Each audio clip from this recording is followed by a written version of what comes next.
Hello, and welcome to the first part of my series called Teach for Life. My name is Kendria Johnson. I will be your host. When I first started teaching, I used to go to a veteran teacher's classroom and I would complain about my things that were going on in my job, and things that I didn't like, and things that I was seeing that, kind of irritated me and frustrated me. And that teacher gave me some really good advice. And she said to me, instead of complaining, why don't you come up with a solution?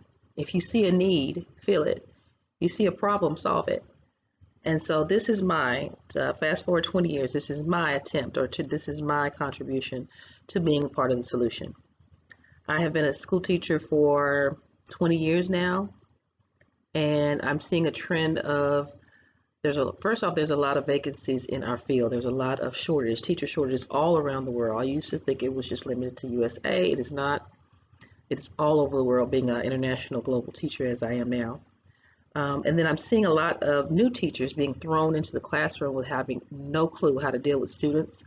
And so I decided to make up this web series. I've been doing workshops for 10 years now. And so I decided to do a workshop that I was in charge of, that I had the control over the content. And this is the final product. So come with me. So in my web series, the first thing I talk about is, what's your passion? What's your purpose in teaching? Well, aren't purpose and passion the same thing, Kendra? No, not necessarily. Passion to me comes from the heart. It's how I feel about something, how strongly I feel about it. And then purpose has to do with my goals, what's coming from my head, my vision for me as a teacher, and my vision for my classroom.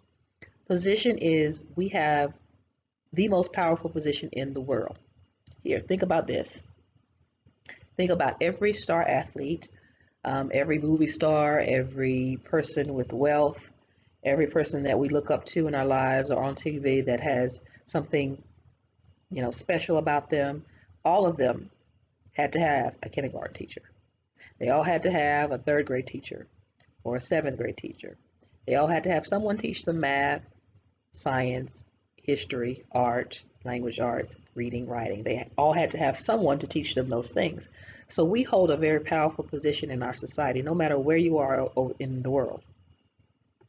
So in my series, I tackle getting in touch with your passion. Later on, you'll find out why my passion is little girls. Why I always want to teach my girls to love math and science. Now, my adult passion has to do with mentoring teachers, hence why we have this series. What is my purpose in this? My purpose is to create people that hopefully don't get burnt out in their career. And then, of course, get in touch with that power that's in your position and help that steer your career.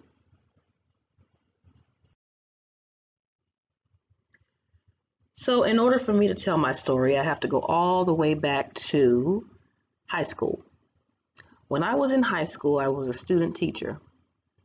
And I taught 3-year-olds. I was like the assistant to the lead teacher. And you guys, I absolutely hated it.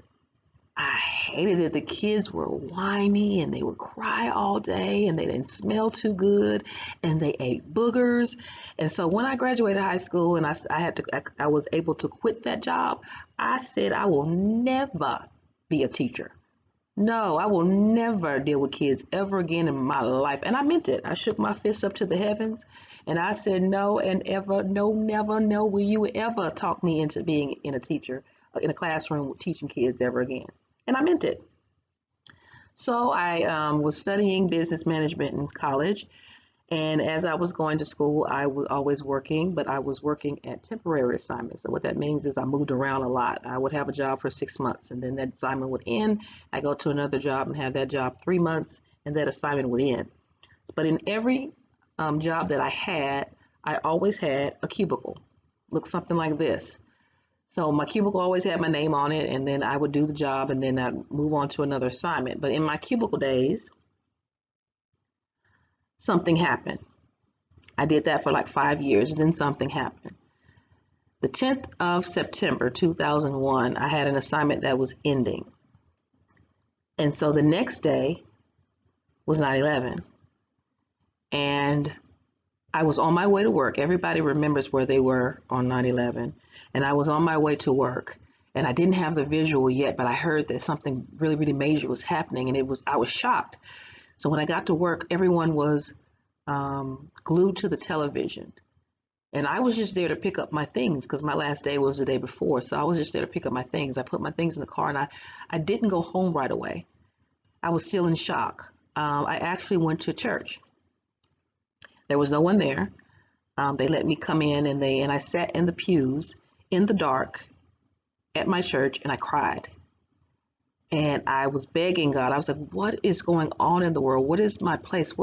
Why is the world so evil? I can't imagine having so much hatred in my heart that I would just go out about this much trouble to kill innocent people.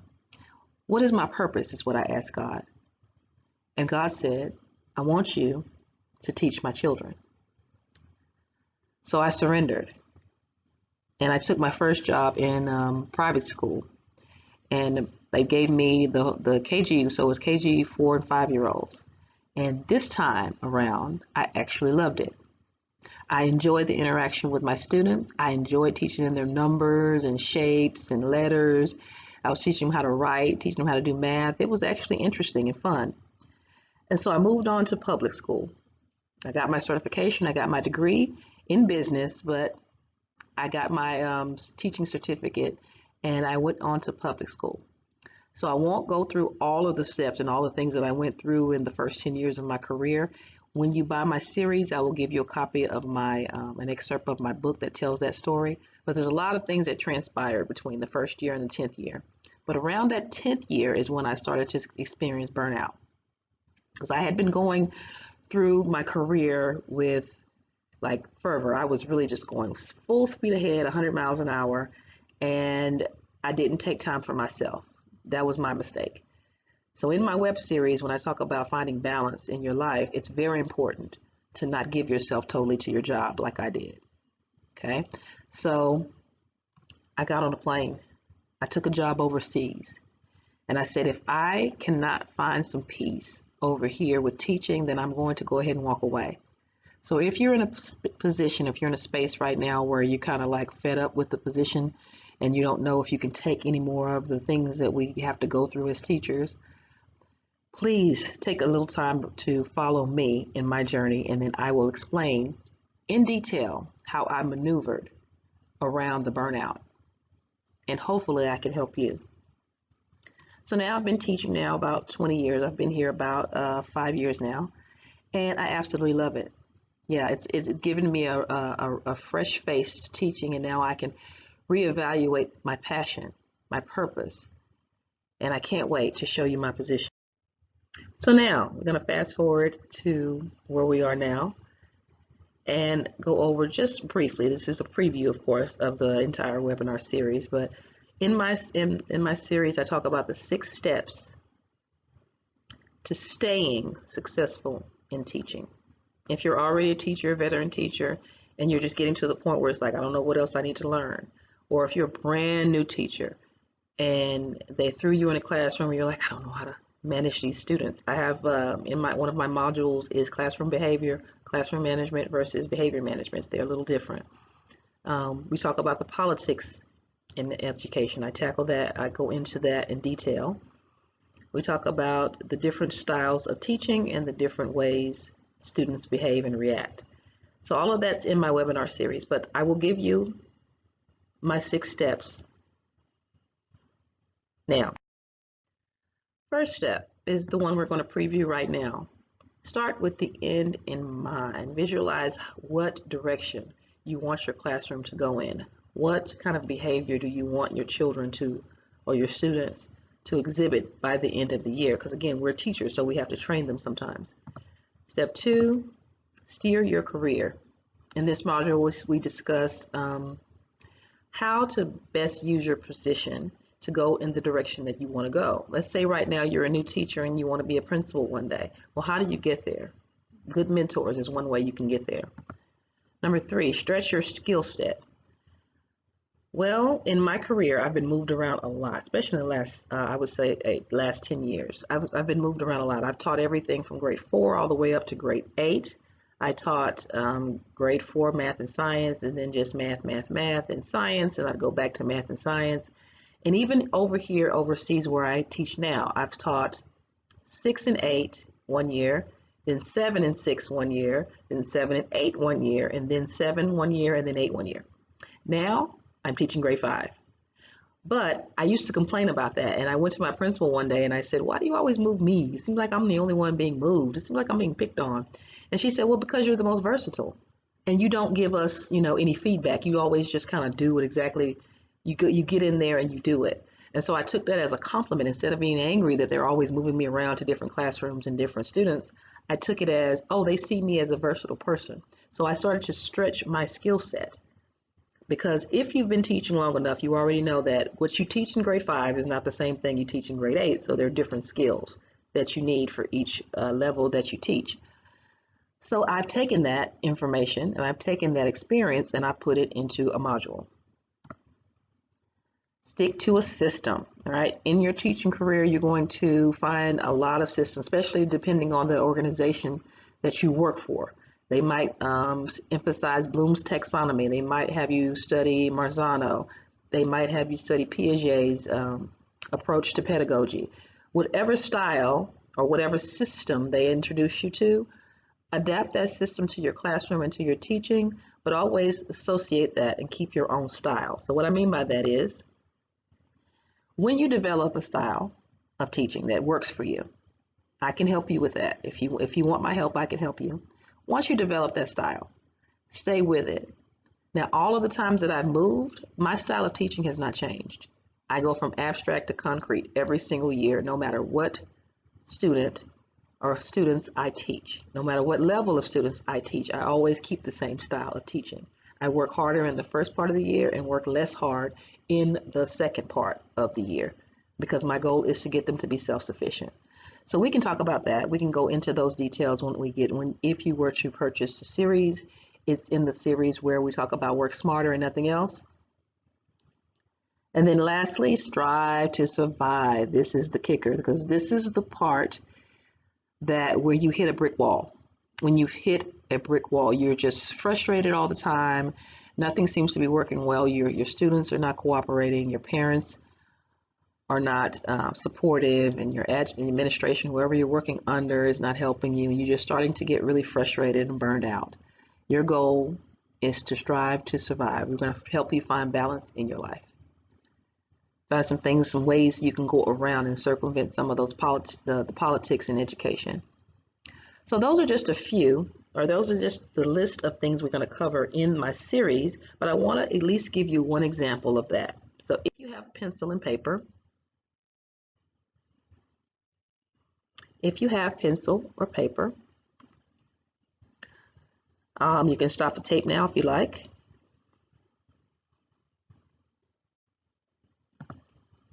I want you to draw a tree. In my series, in my webinars, I try to keep them interactive. That means I ask for your participation. Now, hopefully you will participate because you can only get out of self-learning what you put into self-learning. So I want you to draw a Christmas tree. And on the Christmas tree, I want you to write down every good memory you have from school. You may stop the tape at any time to take a minute or two to write. Every good memory. I'll share mine while you're writing. When I think about grade school, when I was in grade 4, actually, I remember recess. Recess is my favorite thing about school. The boys would be on the football field playing football, and the girls, we were always, playing double dutch or playing still on the seesaw. We were always playing hopscotch. We would borrow the chalk from the teachers and draw hopscotch on the ground and do hopscotch. It was so fun. And they were the most innocent memories that I have before we got to middle school. Then I want you to think of your favorite teacher. My favorite teacher was my 4th grade teacher, Mrs. Allen. So on your Christmas tree, if you stop the tape, you can stop it here. You can start it again here. On your Christmas tree. So when I say think of the end and then begin, I'm talking about basically getting in touch with your inner child. At one point we were all children, And sometimes we lose sight of that when we teach, and we forget what it's like being in the second grade or the seventh grade, or even 12th grade, or what it's like being a graduating senior. We forget some of those things. So if you maintain a relationship with your memories, you can understand where your children are coming from. In one of my modules, I go through how to build healthy and stable relationships with your students. It's extremely important to be an effective and long-term teacher to build relationships with students. Sometimes it's hard to build all the relationships with all of your students, but try to have some type of rapport with them so they can understand you and they'll respect you and trust you. It also helps with behavior modification too. I mentioned that Miss Allen was my favorite teacher. She was my fourth grade teacher. She wasn't my favorite teacher because she was just so sweet and so nice. It was actually quite the opposite. Mrs. Allen was very, very direct. She's very kind of like stern and in your face. But she was pretty, and she had beautiful salt and pepper curls, and she wore the best makeup, and she had on heels and stockings every day, and she smelled great, right? And I idolized her. I thought she was wonderful. But I didn't necessarily always get why she was so mean. I didn't get it. But now as an adult, I get it. So one day, I'll give you an example. One day, I love math, okay? I loved math. And I was good at math, but there were always boys in the background always making fun of me for the way I loved math and how smart I was. So I would cower in the presence of these boys. I was very intimidated with them. And they would, make fun of me, and they would call me schoolgirl. So one day, she asked me a question, and we always had to stand up and give an answer. So I stood up, and I knew the answer, but I was fumbling over my words, and I couldn't figure out what I wanted to say. So the boys were making fun of me and laughing, and they yelled out the answer for me, and I sat down. Mrs. Allen was not having it. She said, "Stand up. Give me your answer." And I gave her the answer. My knees were shaking, my teeth were shaking, my voice was shaking, but I gave her my answer, and then she let me sit down. Then she did something that I will never forget. She came to my desk and she says, "Look at me. There is nothing wrong with being smart. Nobody wants a dumb woman. You are smart, and you can be smart and pretty. Look at me." And I never forgot that. And that is something that now I carry with me because I want my girls to be confident in their math and science. I want them to never be afraid to show their intelligence in front of anybody. And so I took that lesson with me. So that's how I honor the people that have come before me. This is how I honor teachers that gave me something. And this is the reason our position and we have power in our position as teachers in this world. We have the ability to shape a person's confidence. We can build them up and we can tear them down. I hope in my series that I could help anyone, become a better teacher, more effective teacher, and build relationships with their students. That's something they can take with them for a lifetime. In this Steer Your Career section, I want to talk about your goals. If you have a pencil and paper, write this down. What are your goals in 5 years? Where do you want to be in your teaching career? An example would be, would you want to be an assistant principal? Do you want to be a principal in 5 years? Do you want to go into counseling or the social work aspect of teaching? Would you want to start maybe a program in your school for reading or for math and science, or anything that you want as far as a goal?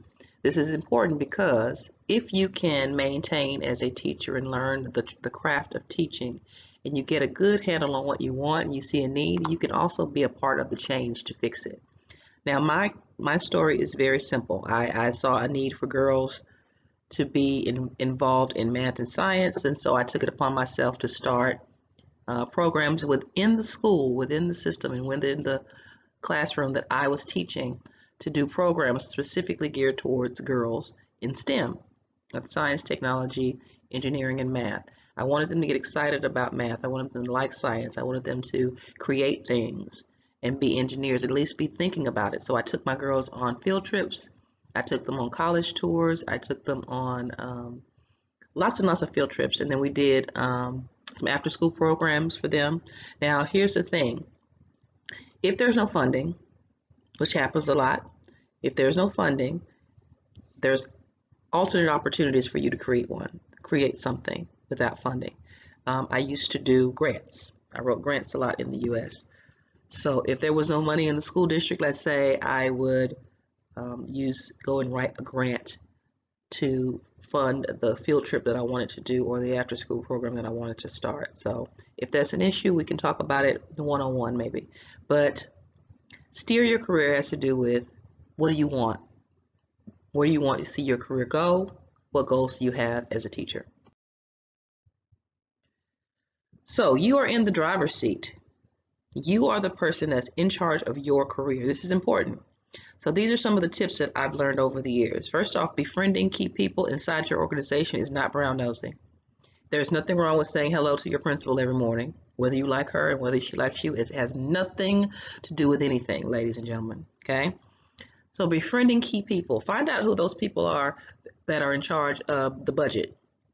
Find out who those people are who are in charge of the programs that are already being run in the school. Get to know those people so you can find out how they're doing what it is that they're doing.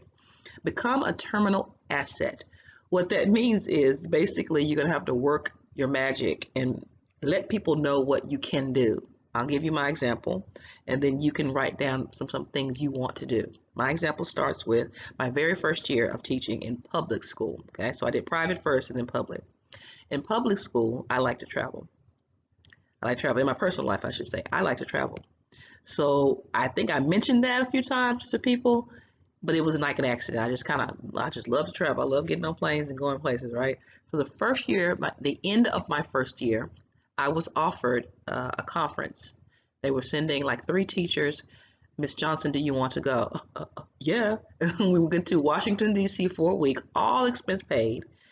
And so I was nominated for that, and they put my name in the hat, and I actually got it. And so I went to D.C. that first year.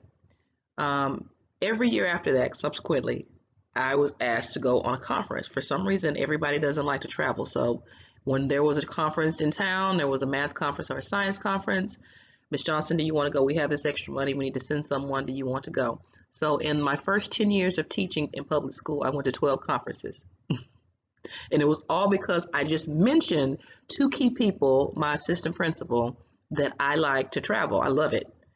And I became an asset to them because once I got back from those conferences, I had to do workshops. And that's how the workshops began and public speaking career began. So I had to do workshops with the teachers because that was the stipulation. If you go and we spend this money for you to go, you have to come back and train us on whatever you learned. So that was easy piece of cake. So I became an asset. And so you want to drive your career to the point where they can't do without you, that they need you on their campus. They need you as part of their staff to be helpful in some way. And that's what it means by becoming an asset. And then, of course, hone in on what works and then showcase it. All right. This is important for new teachers, especially. If you're good at something, make sure people know it. Document your successes. Tell someone about your successes. Build a fan base inside your organization. So what that means is, let's say you're a new teacher and you're getting, evaluated on certain things and you're not that great at certain things. I personally was not good at speaking in my classroom for a long period of time. I like hands-on activities. I did not like to stand there for 25 minutes and give lectures. That is a weakness of mine. I don't like it. So if they came in my classroom and they said, Ms. Johnson, you don't give enough instruction, okay, then I do whatever they ask me to do, and then I ask them to come back. A lot of teachers don't like to do that. No, invite them back in. Invite your principal in, invite your assistant principal in before you get evaluated. Put on a show for them. Rehearse it with your staff, with your kids, and tell them, hey, we have visitors coming in on Friday. I want you guys to recreate what we just did and make sure you do it, perfectly because we have visitors coming in. Put on a show. Document your successes. There's nothing wrong with that. Playing the game.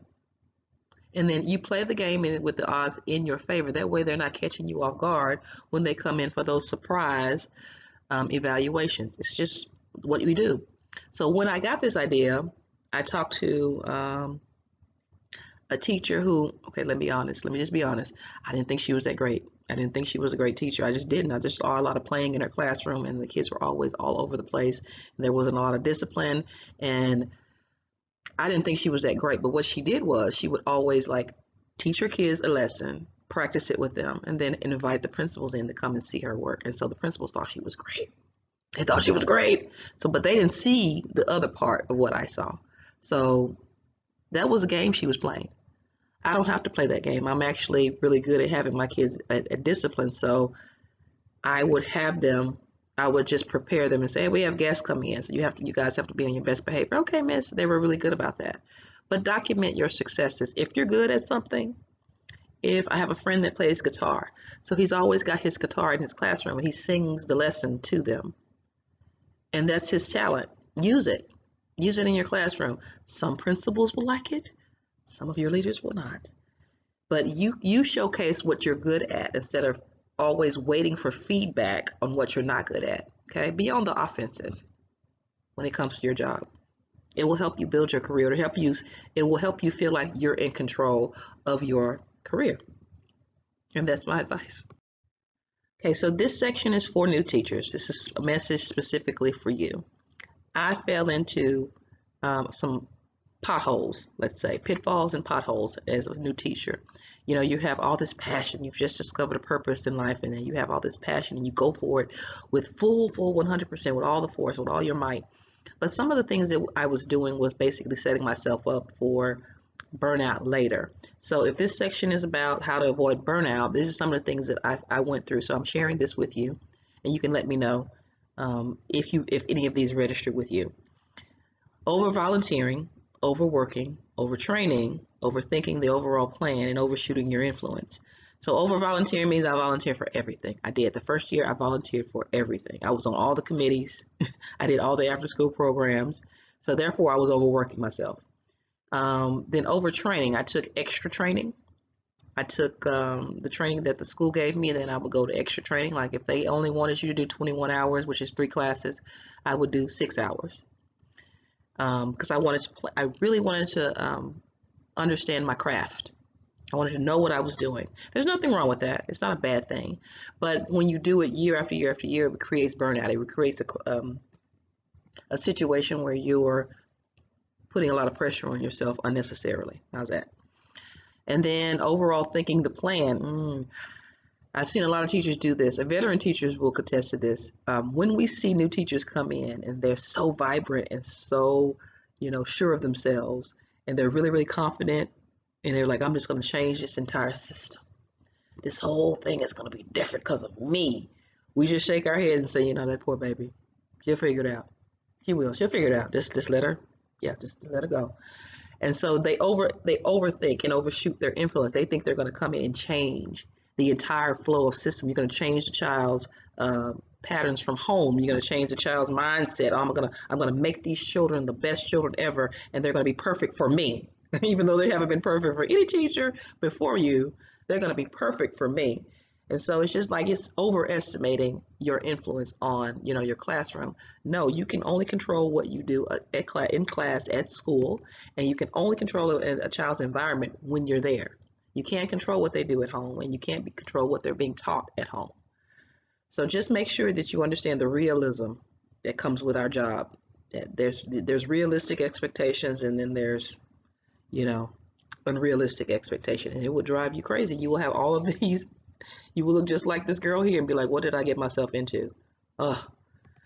And lastly, don't underestimate your potential. So if when you come into the teaching job, you think, I'm just, I only have 1 year experience. I have no experience. I have 6 months experience. When you come into a new position, I don't know if I'll be able to learn all these things. I'm not sure. No, don't underestimate the potential. You could probably do some things, really, really good things in your organization, no matter how chaotic, disorganized, or maybe it's a fun one. Maybe it's a good organization that you work for. Don't undervalue your skill set. Like I said, I have a friend that plays guitar, so he brought that into his classroom to make things more fun for him and the kids. I have a friend that does art. She loves art. She's an artist. She does sculptures. She does paintings. She's very good at it, and so she teaches art, and she loves that skill, and so she's really good at it. And when you're passionate about something, this is key. Write this down. When the teacher is passionate about something, the students become passionate. The passion basically is the passion is contagious. So when you really, really like something, the kids can see that, they feel that from you. And then you can teach them better because they want to know what you know. And then lastly, don't downplay your successes. Do not downplay who you are, and do not downplay your life experiences and what you can bring to the table. You have 1 year experience. Before that, what did you do? What were you good at? What are your talents? You cannot, hear me on this, you cannot separate your personality from your teaching career. I'd like to say you could, you cannot. They go together. So who you are and your personality, you bring that to the classroom. And the kids usually will bring that out of you and bring that to the forefront with you, and then you'll be a better teacher. So effective teachers, they avoid some of these pitfalls. If you can avoid some of these new teacher pitfalls, please do. It will help you save some of your energy and maybe focus your energy on something that you really, really want to do. All right, next, stretch your skill set. I touched on this just a little bit. All the moving that I did, my goodness. Imagine, because this happens. Imagine you are a baseball player. You're really good at it. You know how to throw, you know how to catch, you know how to run, and you're really good at playing baseball. This is your thing. It's your skill. You bring it to the table every day. People reward you for playing baseball. They love the fact that you can score all these home runs and you honed in on this skill set. It's the best thing ever. Then you get called in the office and they say, Miss Johnson, we want you to play basketball. Okay, but I'm a baseball player and I'm really good at it. So then you have to figure out, okay, how do I play basketball? Well, I've seen it, but I don't really know how to play. And this is the dilemma when all these changes come about. Okay, so I touched on it before, and it's when they throw you in these circumstances and they say things like, well, on Monday you'll be teaching math, and then by Friday you're teaching English. And you're kind of like unprepared. You have to remain flexible. You have to be flexible. This is my advice for you on this one. Please remain flexible. Take it as I'm going to learn a new skill. Okay, I was good at that skill before. I was good at math and I was good at science. Now I'm going to learn how to do English. And if you take all of that in, it makes you more versatile. You can go back to where I said being an asset. When you're versatile, you become an asset to people. I think that's one of the reasons why the principals liked to move me around, because I was very versatile and I could always adapt very quickly to every environment that they put me in. So one day I would be teaching 6th grade science and then 7th grade math. And then they would throw, okay, you got to teach one class of English, Miss Johnson, just one class. We're missing a teacher. We need you to teach one class of English. Okay, sure, no problem. After 20 years of doing this, yes, no problem. I just do it. I don't necessarily like it. I like sticking with the things that I know, because like I said, when you're passionate about a subject matter and you're passionate about something, it shows. The kids can feel that from you. But when you're not that confident about it, they can also see that too. So I just take it by the reins, and I deal with it and I teach it. So always, always remain flexible, because change is a part of education. So you're a new teacher. They're training you in your facility. They're training you at your campus, and they want you to use all these different strategies of teaching in your classroom. They give you all of these different things. Cooperative learning, you must use that. You must use, they give you a book from Marzano about his instructional strategies. They told you to read that. And then they want you to differentiate the instruction. Make sure you do that. And then they want you to use Bloom's taxonomy in there. And make sure you use that. And then they have the hierarchy of needs. Make sure you put that in there somewhere. And then make sure you have something that's hands-on for them. And make sure you use some kind of physical response so they remember. And make sure that you're doing creative thinking, concrete and creative thinking. And so they throw all of these things at you, and you're like, wait a minute. It's just impossible for me to do all of these things at one time. So you just pick a strategy or a system that works for you. You will do this over time. This does not happen over time. So this will happen when you've taught one thing for a long time, and you're like, this is really working, and then you taught something else for a while, and then, this one really works. So you just do something that you stick to all the time, no matter what you teach. So for me, I'm a hands-on learner. I learn hands-on. I do not read things when they come out of the box. I don't read anything. I don't even look at the picture. I try to put it together by myself. So I like to touch things, and I am all about the tactile and visual learning. But all of your students are not like that. So you might want to differentiate your style of teaching and have all kinds of different methods of teaching your students. It doesn't matter what grade level they are. If they're 11th and 12th grade, they learn differently than maybe they were in grade 5. But it doesn't matter. You figure out what works for you and your group and stick to it. Yeah, project-based learning, there we go, ability grouping. There's a lot of debate on whether ability grouping is even good for students, but I like it. It works for me, so I use it. If you've ever seen a movie about teachers, do you notice that the teacher or the principal or the person that's trying to make a difference is always getting a lot of pushback? Have you noticed that? In every movie that I've ever seen about teachers, they are always the star of the movie or the person that's trying to make a difference is always the one that gets the most flack. They are always the one that's being fought against through whether it be the school district or the people in charge of them. They're always getting some type of pushback from the people around them, but they always become the hero in the story at the end. In my series, I have specifically one module that's dedicated to discovering your style of leadership. When you discover that, and when you know what works, when you get a handle on your rules and procedures in your classroom environment, and you know that what you're doing works for the kids, it helps you respect it helps them respect you as a leader, then you stick to that. That is yours. You own that. That way, the principals and the leadership, whoever it is that's in charge of you, they will respect the fact that you are the constant in your classroom. I like the fact that my style has not changed. I'm proud of the fact that no matter what grade level I teach, whether it's math or science, I stick to a certain style. And so sometimes they like it, sometimes they don't. But I say I do what works for me. I always think of it this way. I spend more time with my students than I spend with my administrators. I only see my administrators once or twice a year. If on a good year, I only see them once or twice a year. They only come in my room maybe twice a year, at the beginning and the end. That's it. But I'm with those kids every single day. So I have to stretch myself and do exactly what I do and work exactly the way I want to work. You are in control of your career. You are in control of your classroom. You are in control of the curriculum that you teach. I've seen a lot of new teachers come in and they don't know how to be the hero in their own story.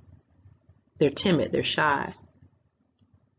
They have insecurities about their abilities to do the job. Once you conquer that fear, though, you can become the hero in your story. This is very important. And some of these, if you've never seen these movies, man, you should really check some of these out. They're very good. Yep. When I was in school, which is not that long ago, when I was in school, there seemed to be a triad of equality of responsibility. For that means that the teachers were responsible for their part, and then the system of the school district or the daycare or the college had a part to play, and then the students had a part to play, and of course parents and the community had a part. We all had something to do. We all had a responsibility to the student. Now in education, unfortunately, now this is just my opinion, the triad is different. It's almost like the entire thing or the entire set of rules and regulations and pressure is on the teacher. If the students don't perform well in their standardized tests, it's our fault. If the students don't do homework, it's our fault. If the kids skip class and don't like to come to class, it's our fault. If there's behavior problems, it's our fault. When I was in school, we had an equal responsibility. It was, if I had a problem with a student, I could call the parent would help correct the child.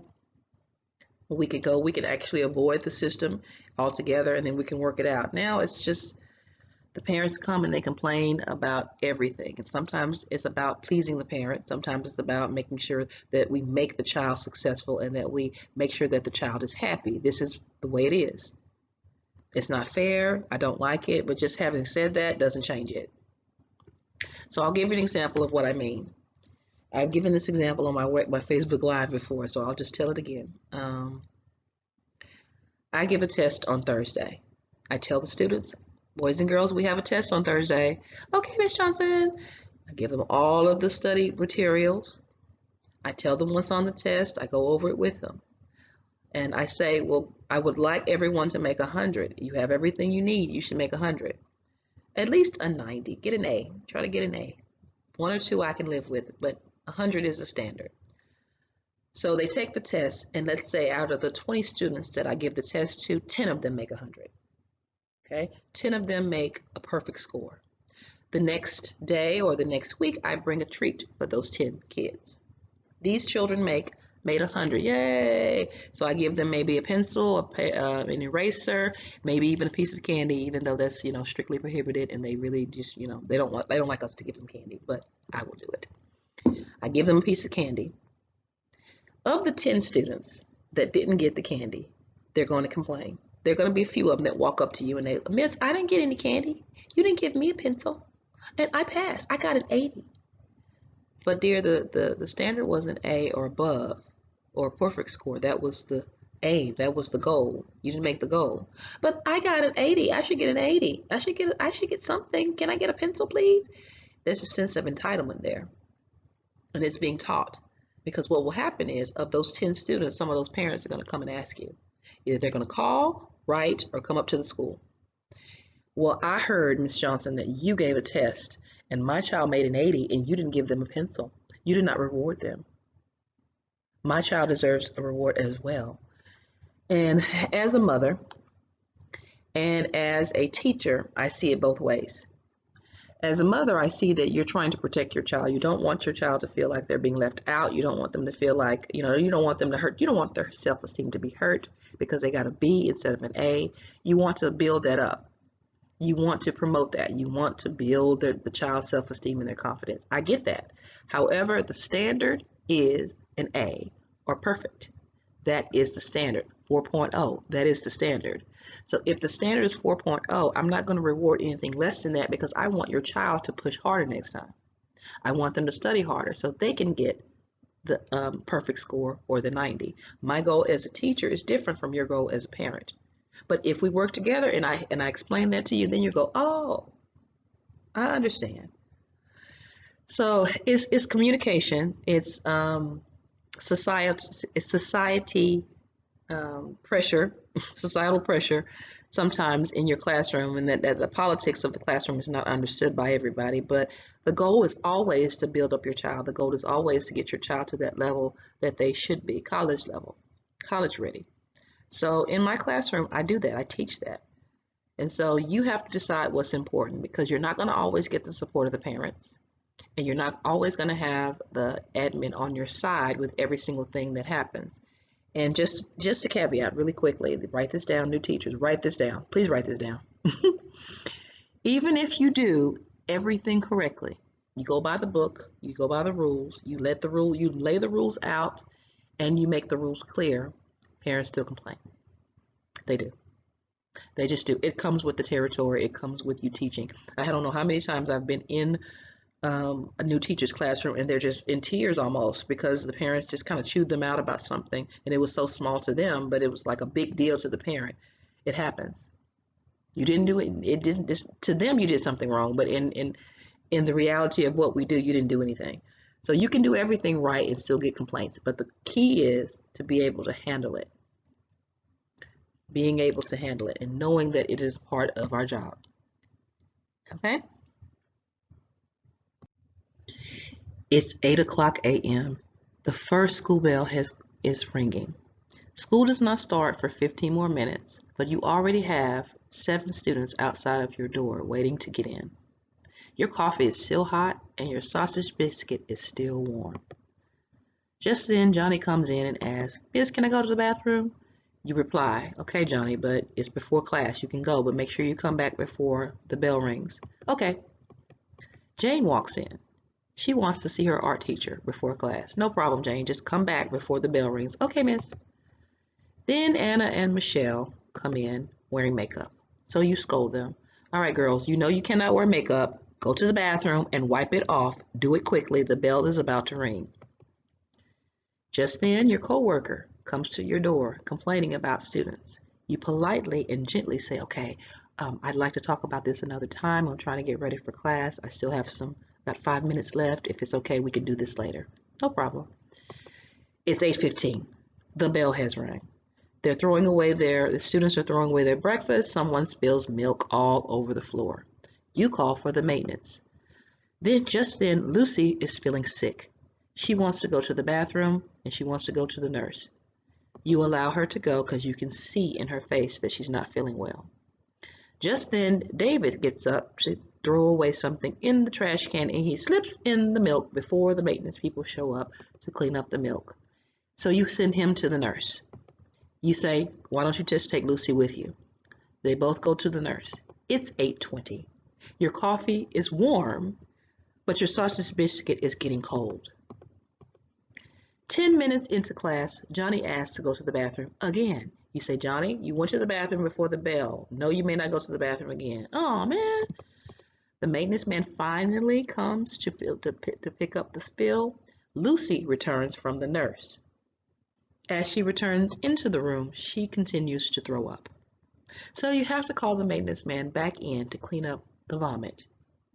That's just then, as you're trying to get the students occupied or preoccupied, you find out that the technology in your classroom is not working.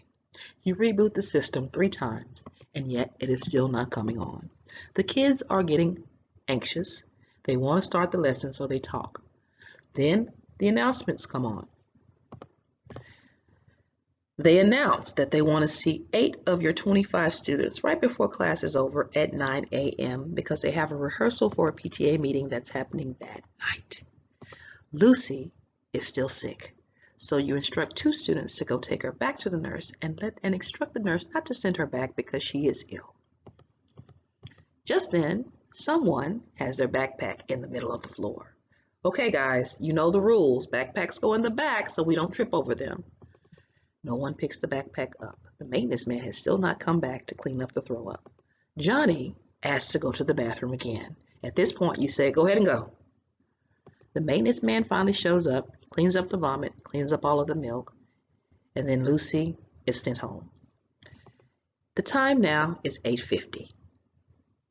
Your coffee is cold, your half-eaten biscuit is hard, and you're trying to teach without technology.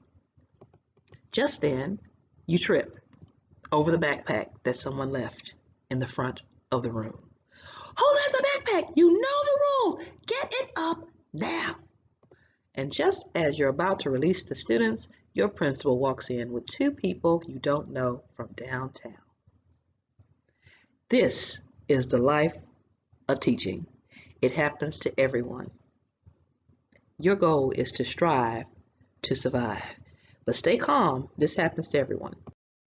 If you have never had a day like this, just wait for it. It absolutely happens to everyone. At some point in the school year, it's just going to be a day that is just out of control. And a snowball of things tend to come out of nowhere and just basically put you off your game. But you have to stay focused on what the goal it really is. So just remain calm. Remember, your job is to strive to survive. Your day starts out just like this. You're optimistic. Your lesson plans are done. Everything is supposed to go well, and then they call you to the office. They have a parent that wants to speak with you. You still have a stack of papers on your desk to grade, and then there's a meeting after school, or there's an emergency faculty something or other that you have to do after school that's going to cut into your planning time. Anything and everything seems to happen at the absolute worst time, but you can handle it. Just deal with it. It comes with the territory. Just know someone has gone through the same exact thing, and if it gets to be too overwhelming or you feel like you need to vent, then that's when you find your co-teacher, you find someone to talk to about it and release some of that stress, because it's not going to go away. We just have to learn how to manage it. And so here is just another illustration of how things can go completely wrong. And when I first saw the picture, I thought it was kids. It's not. It's actually teachers who are mimicking their students, and how crazy our classrooms can get sometimes. So if you look closely, these are teachers kind of like role playing what, a crazy day looks like. So it happens to everyone. This is the part where, self-care and being able to manage stress comes into play. But just know it's part of the job. So once you relax, relate, and release all of that tension and pressure from your day, just remember, you're going to get up tomorrow and do the same thing. It is the life of a teacher. Now, I want you to begin with your best day in mind. Before the school year even happens next year, before you even get your assignment for next year, think about what you want in your classroom. Start imagining, what do I want my classroom to look like? What do I want the kids' behavior to be? Imagine what a perfect day in your classroom would be like. The day that you don't mind when people come in and see what you're doing because it's so fantabulous, okay? Decide now what that day is going to look like and formulate a plan to get to this goal. I do that every year. Every year before I even meet the students, mostly after I meet them, I know exactly where I want them to go. Really quickly, I'll try to describe my style. I talk a lot in the beginning of the year. I give a lot of instructions. I get a lot of mandates, and this is what it's going to be. This is what your projects are going to be like, and this is how we take our tests, and this is how we sit in our desk. And I do a lot of instruction at the beginning of the year. Mid-year, I model it. Okay, are you sitting the way I asked you to sit? No. Let me show you how you're supposed to sit, how you're supposed to handle group work, and things like that. We go over it and I model it because you've told them, now you have to show them. At the end of the year, I want my students to be self-sufficient. I want them to be independent thinkers. So therefore, I've modeled already how they're supposed to activate their own learning, go to their friends and neighbors to see if they actually have the correct answer. And then my job is just to facilitate and check to see if their answers are correct. I can put at the end of the year, let's say May, I should be able to put something on the board, and then, all right, this is your assignment, go ahead and do it. And that's my perfect classroom, is that the kids are self-sufficient. And I love sometimes I'll go around and I'll ask, you guys have any questions? No, miss, we got it. Perfect. It's heaven. That's the way it should be. So design your class now. If there are things that didn't go well this year, let's talk about them. If there's things that you want to improve on, let's talk about them and figure out how we can improve on those. In my class, we have modules. This is just a preview of the web series. In my web series, we have modules. In each module, I teach different things. So the first module is about developing your teaching style and types of leaderships that we adopt. And Module 2 is about students and their personalities. Oh my gosh, that's a good one, because you're going to run into at least one of these students in every single class that you teach, and it doesn't matter what grade level. It does not matter. I've taught everything from grade 4 all the way to 8, and I have these students every single year in one of my classes in one way, shape, or form. Module 3 is about how to fix behavior, because behavior management is not the same as classroom management. So behavior modification is different for each student. That's number 3 and 4. Number 5 is, of course, we talked about getting the parents on your side. And then number 6 is the one I was trying to avoid, but I couldn't. And that's talking about the politics in education. We have to talk about some of the problems and the pitfalls that are in our system as it stands today. I want to get you in the mindset of working smarter and nothing else. There is no way to teach without working hard. There's no way to get around it. You have to work hard. But my philosophy is, if I work really, really hard and smart at the beginning, then at the end of the year, I'm not working as hard. So this is some of the modules that my Teach for Life series has. Now, if you're ready and you know exactly where you are in your career, maybe you're a new teacher, you're someone who's just starting out, you're in the first 3 years of teaching, you are still considered a new teacher. and you need help navigating through your career. Maybe you are a veteran teacher, someone who's been teaching over a decade, and you've hit a brick wall and you don't know where you want your career to go next. Or maybe you are an administrator, someone who is in charge of teachers, and you want to help them get to another level of consciousness about their job and what they do, and help them rediscover why they started teaching. This program is normally a 3-day workshop where I sit down with teachers and help them develop a passion for something specific in their career, because teaching is very broad, as we know. We talk about how to become an effective educator, because teaching does not stop at school. We know that. And how do we get the best out of our students and, find that balance with work and life? And that leads to how to avoid burnout. We talk about that. And then we would have, maybe some vittles and some refreshments and some drinks, and we would come back every day for 3 days. And that would be more expensive. Well, this was pre-COVID. So now everything is online. So my online sessions usually are about $100 an hour, but with this program that I'm offering now to the end of the year, it's going to be free for 1 hour, and we'll sit down after you've gone through the program. Of course, you can contact me directly, and we'll schedule a time to sit down and figure out where you want to go. And if you're struggling with anything, we talk about that. Instructional one-on-one sessions, again, pre-COVID, this is when I actually would come into the teacher's classroom and coach them through the first 6 weeks, maybe the first trimester, maybe the whole year. There would be a set price for that. Now, of course, that's more expensive, but again, this was pre-COVID, so everything now will be done online. So with this package that I'm offering, you would get whatever would be entailed in my $300 or a 3-day workshop. You would get a free online coaching session with me, and you would also get a copy of an excerpt of a copy of my personal story from my book that would also come with free with this package. And this package would entail, we call this the COVID package. This package would normally sell for $300, maybe $400, but we're going to go ahead and give it to you for this price. And if you are interested, there should be a link at the bottom where you can sign up for those 6 modules. And they will be all included in this price, plus 1 hour of coaching, plus the free excerpt from my book. So I look forward to hearing from you, and it was so lovely to get to meet you on this level. And before you go, I have one more story that I want to share. I have one more story, and then I will let you go. This story is about Mrs. Jones' 2B class. Mrs. Jones was a vibrant teacher. She loved her 2nd grade class. She had 16 little angels in her class, but she had one child that was really different from the rest of the class. His name was Jorge.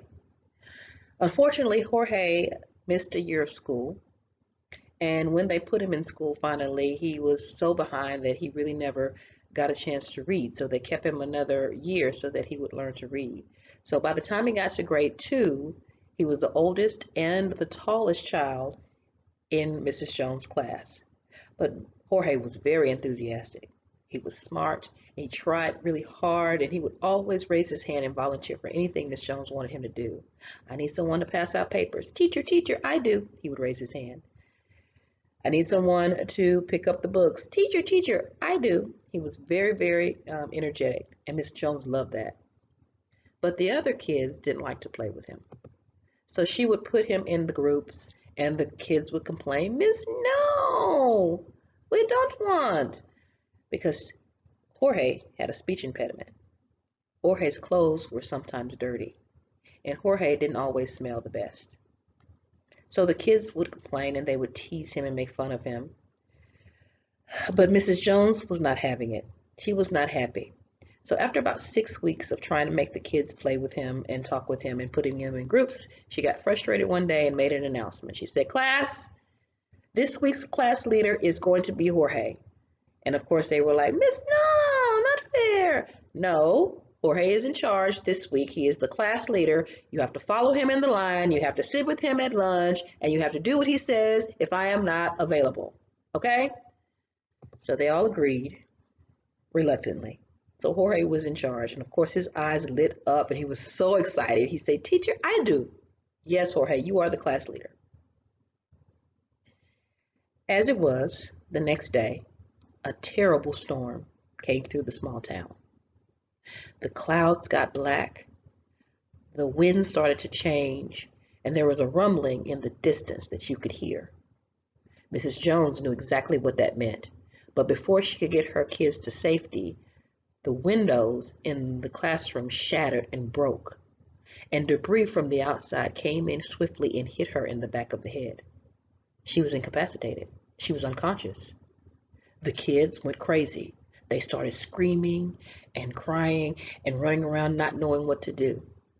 But Jorge said, "I know. Follow me." He instructed his friends to pick Miss Jones up and drag her to the utility closet in the back of the classroom, where he subsequently stuffed all of his friends inside the closet, told them to duck down, and they sat there and waited for help.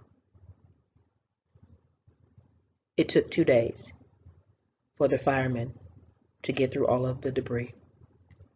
The tornado had come in so fast that it flattened the town. It flattened the school. They saved the school building for last for fear of what they would find. But as they were combing through the debris, they heard a sound. It was whimpering and crying, and they asked, "Is anybody there?" And a small voice says, "Yes, we are here." So they pull back some of the debris, and they find Jorge holding the hand of Mrs. Jones. They pull back more debris, and they find 16 of Mrs. Jones' 2B class. They were hungry, they were scared, and they were crying, but they were alive. The news media went crazy.